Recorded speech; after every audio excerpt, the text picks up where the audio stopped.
Hey everyone, this is Shivam Chaudhary and this is episode 5 of Adrenaline Funkies. Today I have a very special guest for you, an unsung hero of the trekking culture, the Sherpas. Today we're interviewing Rita Dai. If you don't know who a Sherpa is the backbone of the trekking community. They are the people that are with you throughout your whole trekking journey. Rita Dai is the person who accompanied me during my EBC trek, and today he is here to give all of you some tips and tricks on trekking.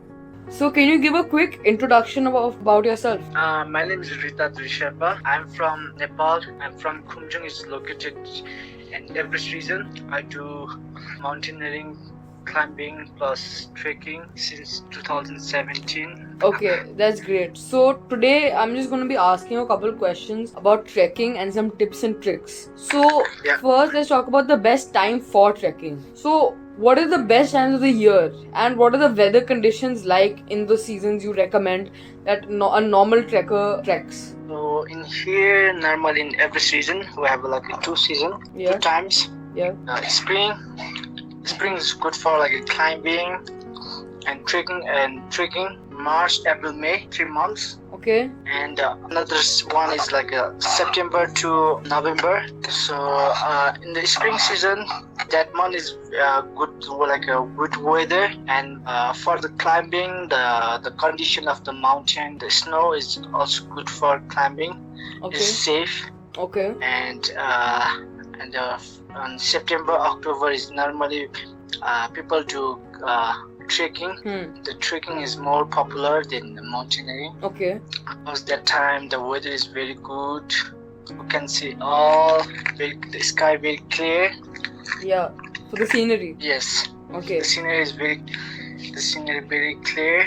And the winter time, like in December, January, that time is very cold, so it's very difficult and tough to do a trekking plus mountaineering. Okay. What do you think are the needed pieces of gear and equipment that trekkers should have for the local terrain and conditions? For normally, at first we need good hiking boots, Vortex. Yeah. If possible, Vortex more better because sometimes we have to walk in the snow, we have to walk in the rain. Yeah. So stop for the trekking. So we need good boots and thermal pants and thermal t-shirts. Yeah. Waterproof pant and jackets, warm hats, and feather jackets, because we have to understand, we have to think, because in the trekking we have to carry like a light one. So before we have to trek, we have to choose like a light and multi-use and easy to carry. Okay, because you also have to think about the weight of the object. Yeah, good pair of gloves, socks. Yeah. And we need a comfortable backpack. We need poles. Yeah. We need sunscreen. Yeah. Lamp. Yeah. Because it's different for every single area you go. Yes, it depends on. Like if you go before I say, if you are coming to every space camp, you have to carry like warm clothes and good suns and snow glasses. So you go to like a lower part, you don't need like Gore-Tex boots or like something that like, and you don't need sleeping bag, bigger sleeping bag, warm clothes. So what are some of the key safety precautions or emergency preparedness measures that trekkers should be aware of in trekking in areas like these? So what are some safety precautions like people should be safe about and they should know before going? So here in my area, in like every season, according to here, we need like carry personal first aid kits. Okay. So there must be like paracetamols and like some ankles. Yeah. But like the wildlife, the weather, the terrain, what are some things that they should keep in mind to be safe? You know, when trekking, there are some hazards or risks. Like maybe some animals, maybe the terrain, maybe it's slippery, maybe the weather is bad in some areas like landslide. What are some things like that trekkers should always keep in mind and should be safe about when they're trekking? So you have to carry poles, because pole helps you. It's like if any animals coming near you, you can use the poles. Yeah. And here, like the rock and the path is not stable. The rocks, so Yeah. you can use poles. And every time you have to carry one knife with you, knife and the short rope, like 1 to 2 meters, around 2 meter ropes. You need 2 meter ropes. Yeah. And we have like a one kind of plastic, not the plastic, but you can like it looks like a silver paper. Okay. You have to carry that one, so it helps to use for like if you are spending night outside, so you can use that for keep away from the hypothermia. Yeah. And you have to remember, if you are doing a trekking in like a high mountain or like a narrow path and the landslide, you have to walk with your friends and family. Yeah. Don't go up. Yeah. And that don't You should use always like stay with someone. You cannot go alone. yes, and don't use like an earphone and AirPods when you are traveling in like risky parts. Yeah. That's Okay. all. And how can some trekkers ensure that they're physically and mentally prepared for the challenges they may face? Like, not anyone can just come up to EBC and start trekking there. How can someone be physically and mentally prepared for the challenges? Yeah, here in the high mountain, high altitude, Yeah. we have above like 2500 here. We have a risk of altitude sickness. Okay. So here we must be prepared with like mentally also. If you are think about like, if I'm going to higher, I'm getting sick, then absolutely you are going to absolutely you are getting sick. Yeah. And you get altitude sickness. Okay. And here also the path is very hard, like a rocky parts, some places rocky parts, and the slippery, and sometimes snow. So you also need a physical also. So you have to do like a walk around like almost daily 1 to 2 hours. Okay. Yeah. Okay.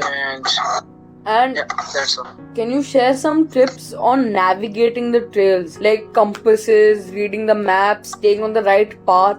How do you do that?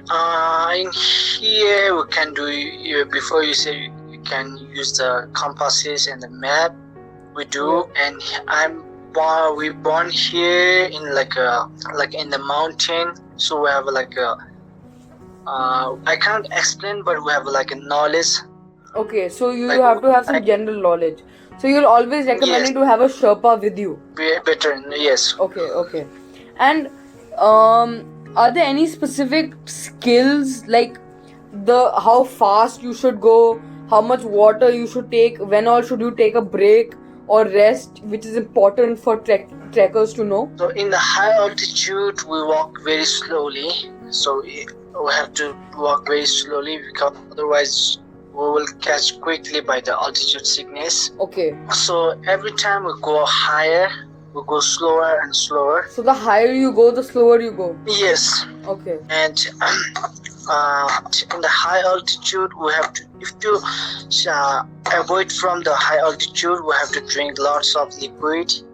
Okay. So when we are trekking, every time we carry around like 2 liters to around averagely 2 liters we have to carry. Yes. And when all should you drink? Every steps, like after we take a rest, when we take a long bit, we like we. Okay, so you should drink often. Yeah.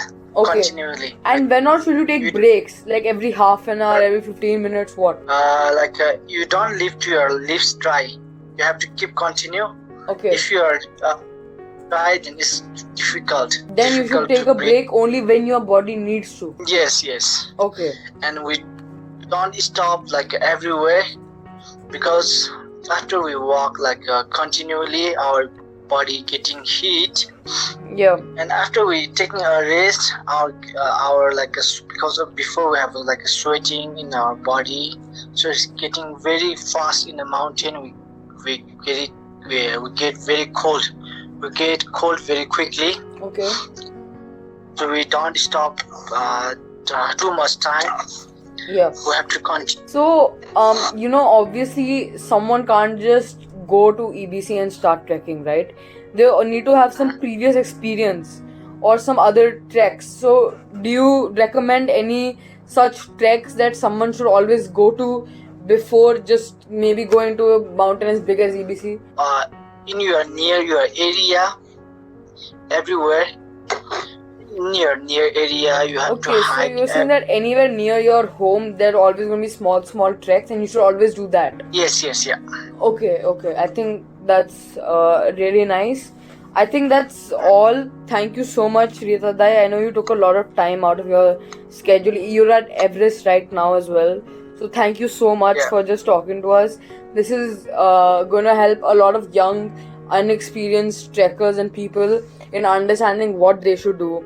You've talked about some tips and tricks to keep the best time for trekking, what all you should take, what is the safety and what all you have to prepare for beforehand, and even some precautions you take while doing, and also what's something that can happen while you're there which is unexpected, what to do even if you face that. You've taught us how to navigate the trails, and all in all it is just advice for beginners. So I think that's going to be all for today. Thank you everyone for listening. This is Adrenaline Funkies. Make sure to follow on Instagram, Spotify and YouTube. And I'll see you all in the next episode.